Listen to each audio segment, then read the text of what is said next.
დღეს დასრულდა მესტიაში ბეთლაივ მასტერ ლიგა, მესტიის ფესტივალი, სადაც 8 გუნდი იღებდა მონაწილეობას.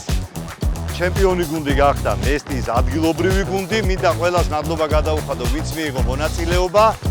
რა თქმა უნდა, განსაკუთრებული მადლობა ბეთლაივს, იმიტომ რომ ეს შესანიშნავი დღეები გვაჩუქეს, ეს 3 დღიანი ფესტივალი იყო მართლა აღმაფრთოვანებელი, ძალიან ბევრი გულშემატკივარი იყო მოსული, რომელსაც არ ველოდებოდი და მართლა გაამართლა ამ ფესტივალმა.